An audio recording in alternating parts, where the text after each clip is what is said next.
Hello, everybody. Welcome to the Latina Success. Today I have my beautiful friends, Elizabeth, Alejandra, and Jimena. Welcome to our podcast. And today I think we have this topic that we discussed a little weeks back in Spanish, but I think a lot of people was asking about it. And we would like today talk about it in English.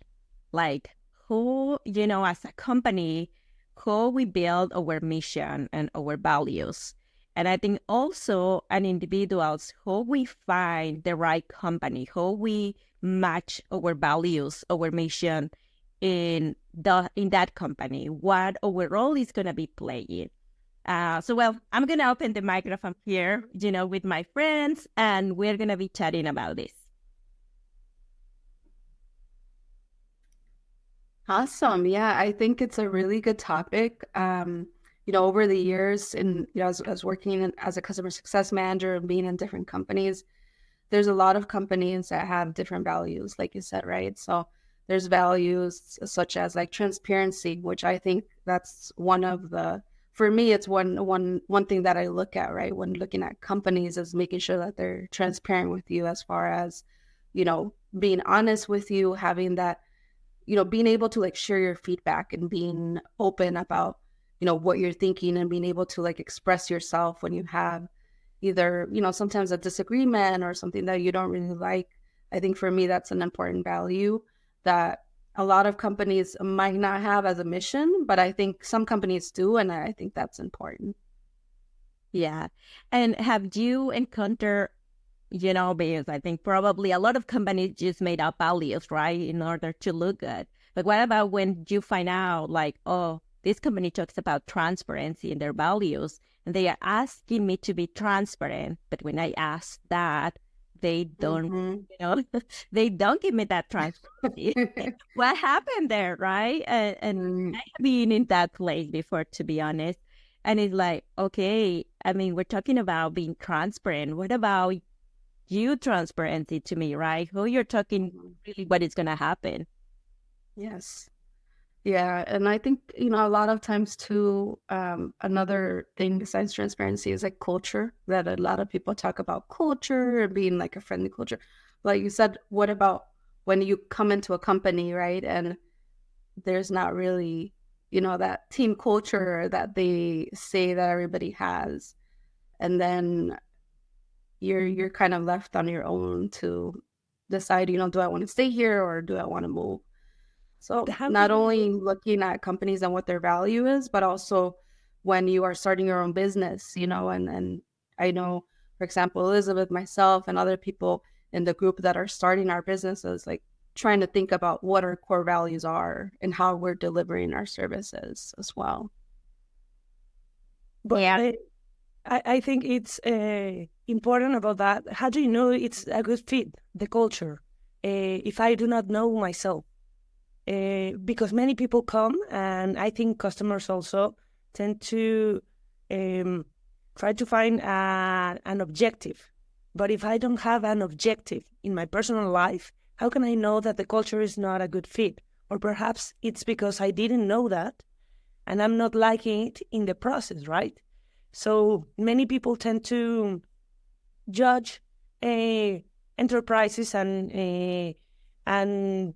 they are not satisfied because they lack that self-knowledge that enterprises, when they are constituted, they need those things, mission, vision, and values, right? Hmm. So I think it's a problem of communication between the employer and the employee, the Hmm. client and the enterprise, instead of just finding the good fit, the right fit for each other enterprise. Hmm.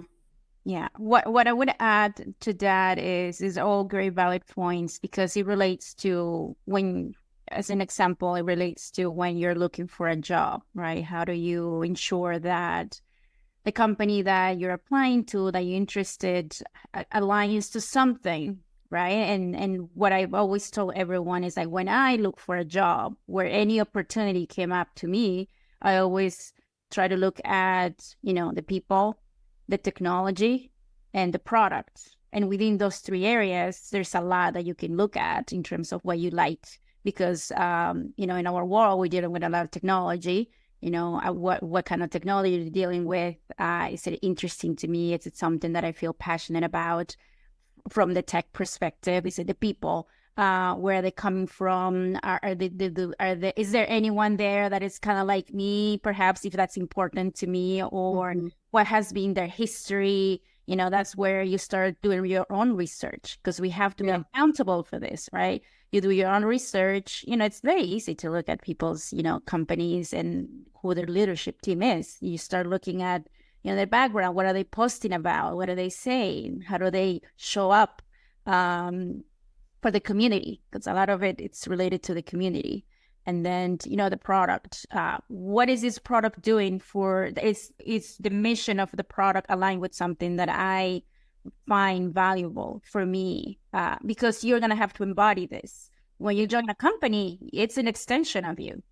Right? So you have to embody what the company is trying to do, because if you don't, then there's friction. You're going to start resisting. If you're just going for the job, for the money, or for the title, or for whatever other, thing that feels that you should do, it's not you should, it's like, do I want to? Is this something I want to, something that I feel passionate about? And then you can figure many things out. You can ask questions during your, interviews about trying to find out culture. Culture for everyone is different. So anything, it's different when you ask the question. So that's why asking the question to different people and see how they all align, that's how you kind of find out at some point. But yeah, it's definitely, you don't want to be in a place where you're not aligned, because you will find yourself feeling resentment at some point. So you don't want that. Even in your personal life, this applies to everything. So especially when you're going to work, because you spend so much time there, you have to align it with who you are. And it goes back to what Jimena said. You need to be clear on who you are and what you like, don't like at the basic, right? Yeah. Yeah, that's really good.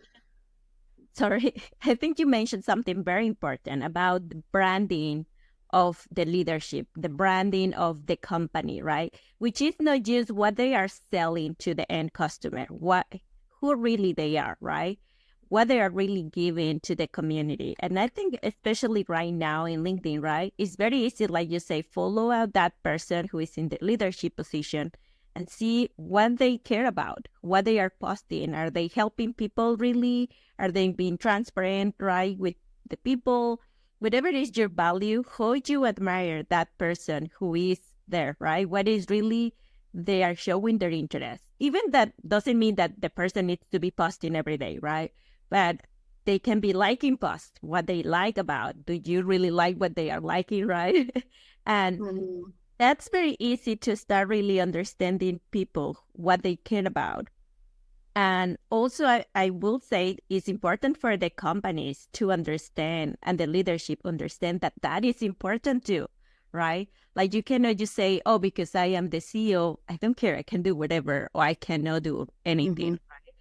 You need also to show your face to the people who is following you, who is going to be working for you, who is going to be doing business with you.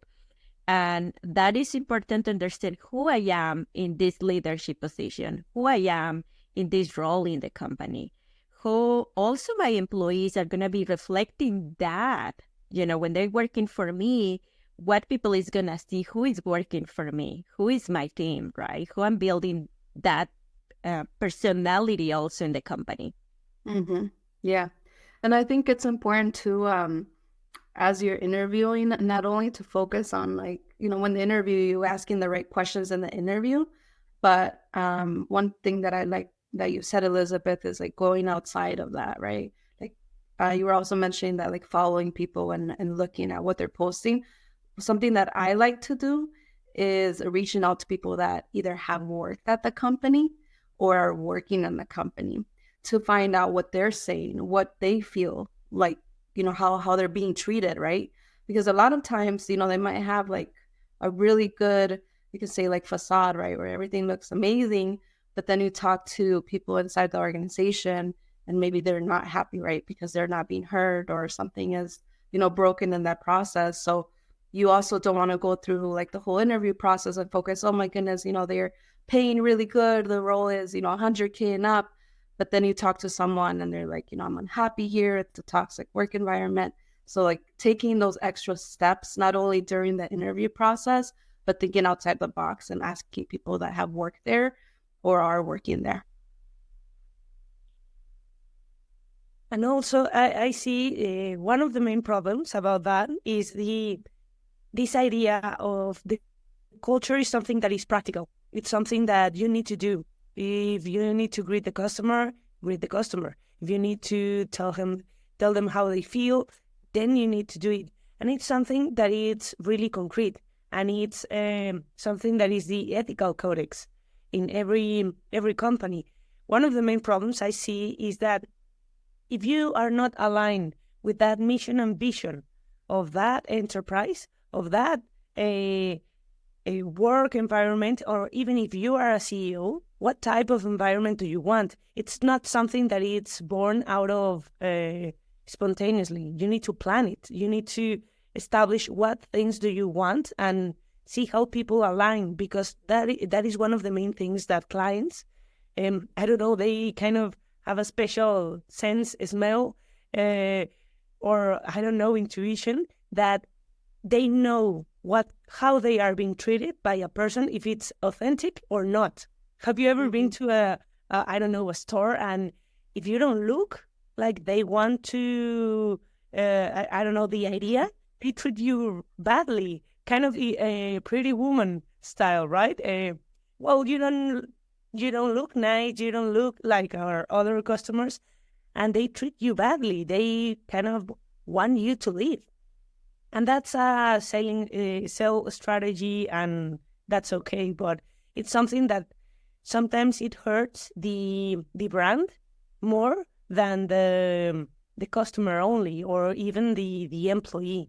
So I think we need to know that we have our prejudices, we have our ideas and our concepts, but it's not something that perhaps we are not having the right fit in the company. And as a CEO, I have the faculty to change that if I want. It will be longer, that change, but it can change. Yeah. What I would add about that is that in terms of customers, right, I think that, so the mission and vision, it's a North Star for product building, for, things that you want to achieve in the company.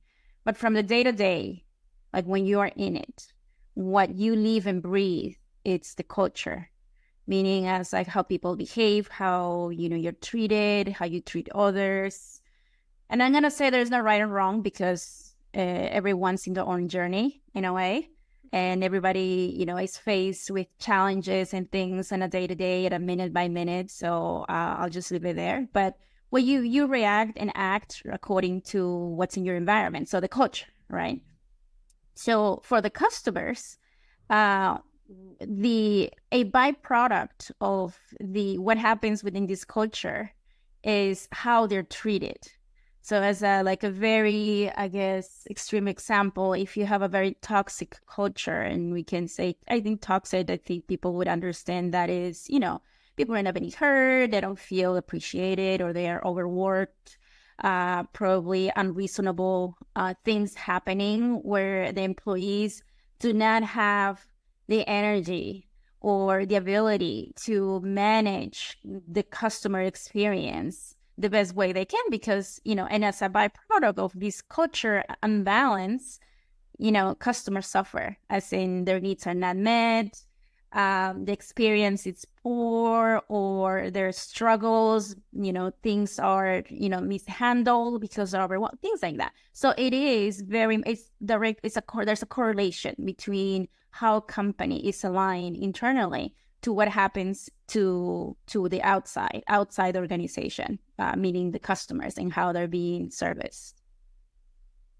Yeah, I agree. And I think one things I have seen, I have been many times through the process of the interview and so on.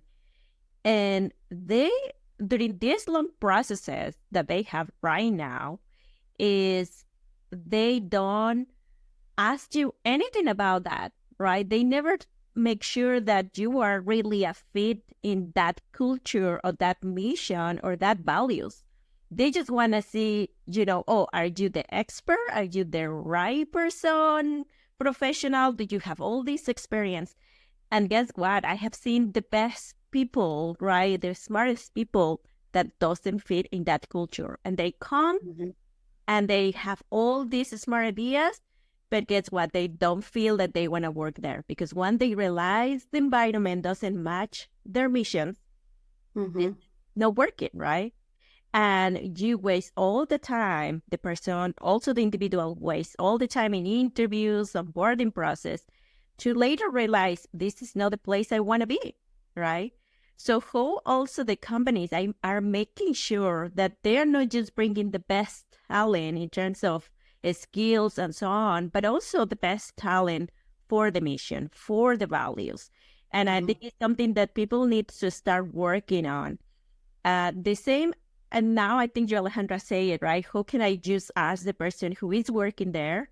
And I will actually say challenge, go ask somebody from a different department than you and say, how you work with this department in this company to understand really what is the culture. Then interview people who probably doesn't work there and even understand the layoff process right now, because it could be like they say oh, you are not working here anymore, thank you, see you, and they didn't care about that person. Or they really take care of the person and say, I'm sorry, I'm being transparent, we don't have money, right? We're running out of money and this is not working for us, but I want to make sure that you get, the best of this experience. How can I help you to get the next job, right? Do you need a recommendation letter? Do you need, posts about you? Do you need me to recommend you to one of my friends? Who really are that company when bad situation comes? Because let's be honest, really good. Right? Yeah, that's really good. That could happen. Yeah, that's really good. I had a severance. I've been laid off twice, and in one of those severance letters, one of the things, even though they laid me off, it said it was like a promise that I was never gonna apply there again.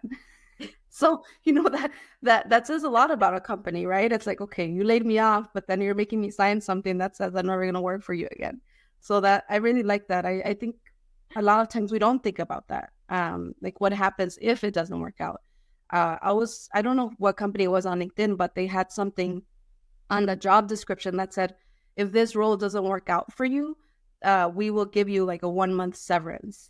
And I thought that was pretty cool, because yes, a lot of times like in the job description or how they're taking care of their employees, either in the company or after, if something happens like a layoff, that says it talks so much about what they're like. So I really love that. Yeah, and also I think it's timing. We need to have the perfect timing, because I see many people are trying to make it work because that's the dream job, that's the dream company they want to work, and they just align themselves. They seem to fit, but it's not their time. I was discussing that with a person, and she was so miserable in her job, and I really felt sorry for her, because it's terrible to be miserable in a job, even though she has an excellent customer attention, but because she has those principles, but it's not her time to be right there. Perhaps she needs to crash and burn in another company, realize what is happening, so she can endure and she can have that sense of loyalty, that sense of seniority in the position that she is right now. And it's really sad to see that she's not the only one. Perhaps right now, if we think about it, we would be a right fit for the other enterprises that we just went or left, or we quit, or they just invited us to leave. But it's something that perhaps right now we are able to enjoy that type of job. But it's in the process that we need to mature, we need to nurture. And if it's not the right fit now, it doesn't mean that it will never be the right fit. So I think it's also important as HR to be aware of these things, to be able to, in the interview, to see how people are responding, how people are really in touch with themselves, so they can add value to the company, and also how the company will let them be better. It's terrible to see how companies sometimes destroy the personality of their employees. It's a terrible thing. They just become kind of robots, or I don't know, cyborgs or something, that it's terrible, and it's simply just a job. We know that it's just a job, but also it's your print. It's something that you're living. It's a way of achieving something with your life. So it's not just a job to be done. And it's really sad to see how many people they are kind of going over there, or silent quitting.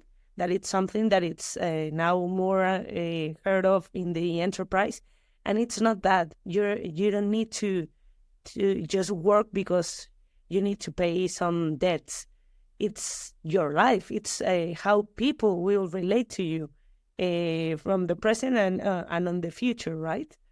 One thing that I would say is that I know we mentioned HR, but it's been, at least for me, it's been my reality that it's for me, the responsibility of the hiring is of the head of the department.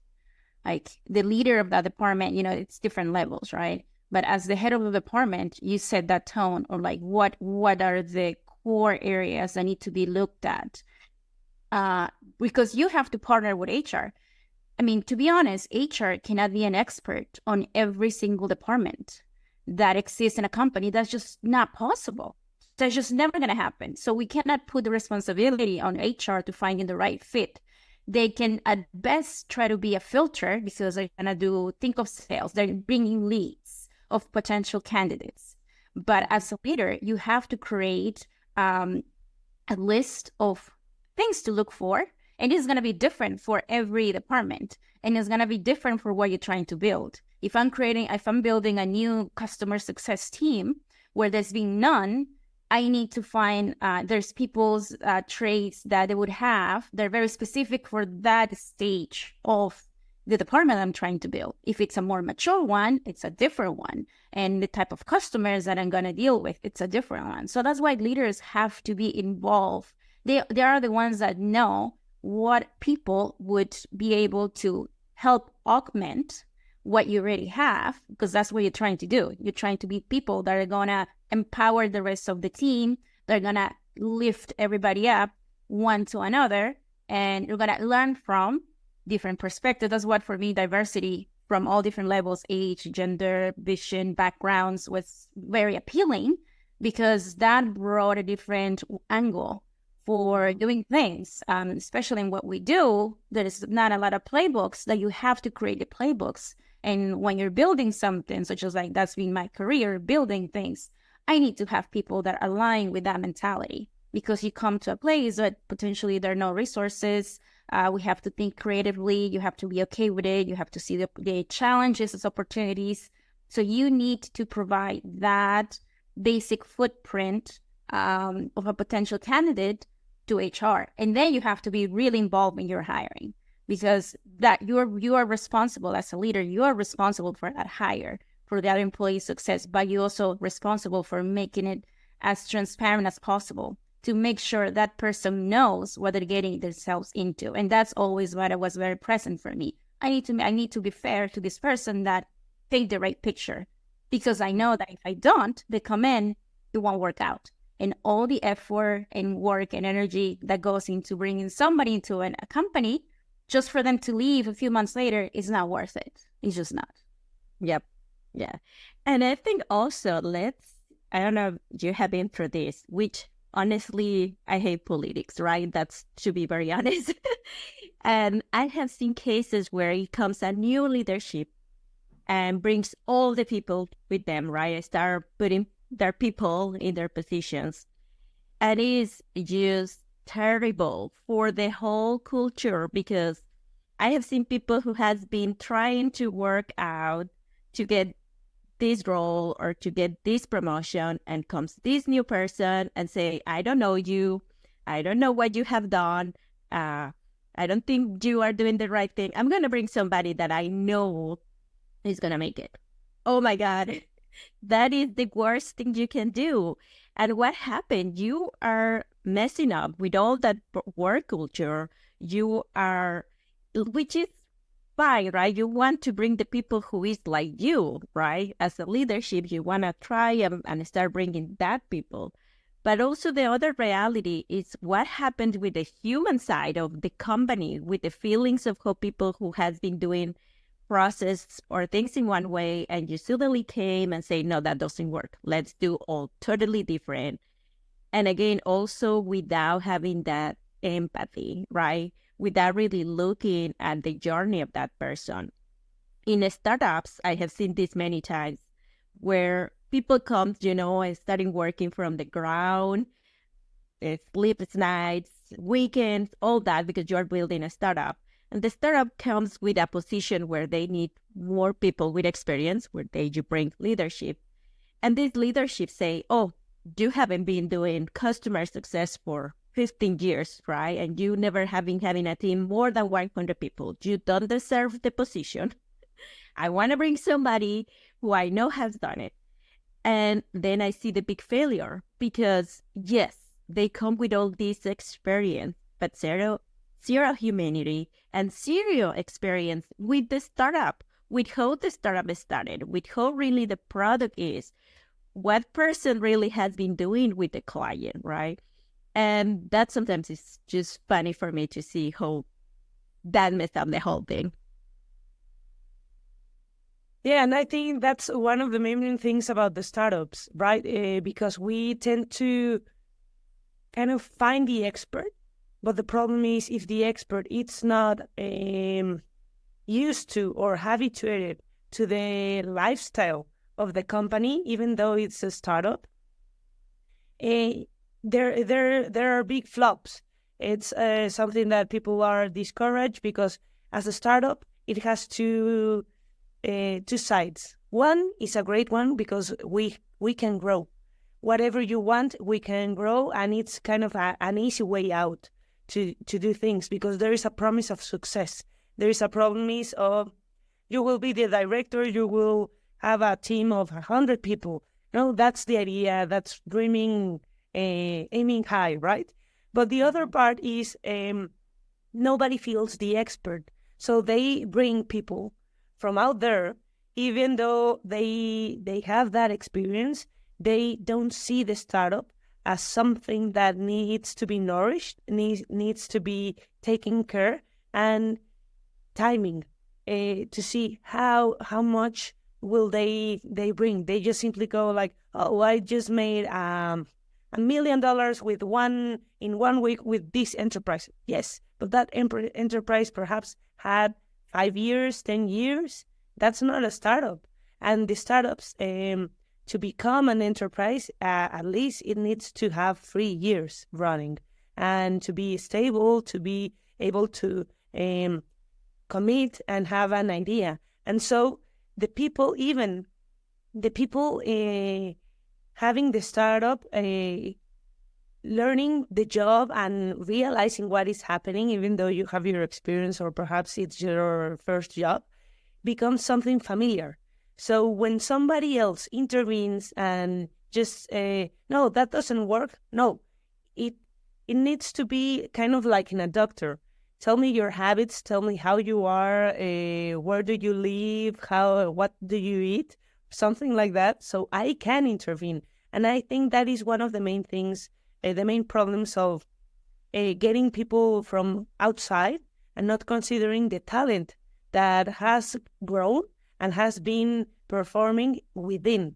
So I don't know if it's something that startups then they do something kind of high treason with themselves because now they want more instead of just enjoying the phases that they are going through. I can chime in on this because I've been the person brought in from outside to create something to make it bigger or to scale. Okay. So I think that I'll advocate for what I seen work, because I can say that I've been very happy with how things turned out, the different places that I've been brought into to do this, because I've been the outsider. The company has been around for 5 years, 10 years, whatever number. And obviously they had, things working. So when you come from outside, the first thing that you have to do is to bring a lot of humility. You have to be very humble. You have to bring a lot of humility. And the most important thing is appreciation for all the people that have done everything throughout the years, even the ones that left, because you will find traces of the people that left. You will, if you really do your job, you will find out about the early person that was there that did this thing to get this customer to grow them or to get this product to where it was. You will find out if you're really invested in actually learning. Because when you go in, you have to be open to learn. You're just there to learn, to listen and to learn. And that's why, as a new person coming in, if your responsibility is to change things, you have to understand what people have been doing, what has been working for them, what hasn't been working for them, because that's where the opportunities are for you to help the organization and help them and start building that collaboration. Like, you have to come with that mentality. You cannot come and say, like, I did this is what I do. That's never gonna work. That's just not. And I know that we're kind of pointing to that when that happens. How everything else is disrupted. So that's why it doesn't work, because you have not involved the people that have been there. You haven't listened to them. You haven't learned what they've done, because they can give you a lot of insight in terms of, like, you don't have to change everything. I mean, there are things that could be improved. So let's focus on those things that could be improved. Let's focus on quick wins to see how we can work together and see how they go. Nothing is ever going to be the same as you did before. You have to adapt to the people, to the product, to the customers. So coming with that mentality that you be open to learn as an outsider, open to learn and to listen. And also the people within the organization, when they see these disruptions, also be open to share. Right? To share, because again, it's an opportunity, because you, as the person that has been working at the company, you know that there are things that have been working. So let's advocate for those, more of that. But you also have seen things that could be done differently. Be open to share your ideas. Now it's an opportunity for a new set of ears to listen to what you have to say, and for you to have a different impact than before. So we can look at these changes as, from different perspectives. Right. So I think it's good to look at it also from that point of view. So that's what I wanted to add. That's great. Well, so we are getting here to the end. And as always, it's sad because we want to say too many things. And I think this topic, all of us had a lot of experience. But well, I hope you enjoy it. Thank you so much, ladies. As always, I really love talking with you. And well, everybody, I hope you enjoy the topic. And if you have any crazy experience, share it with us, please. Hey, we all have many crazy experiences. Well, thank you guys. Thank you. This has been great.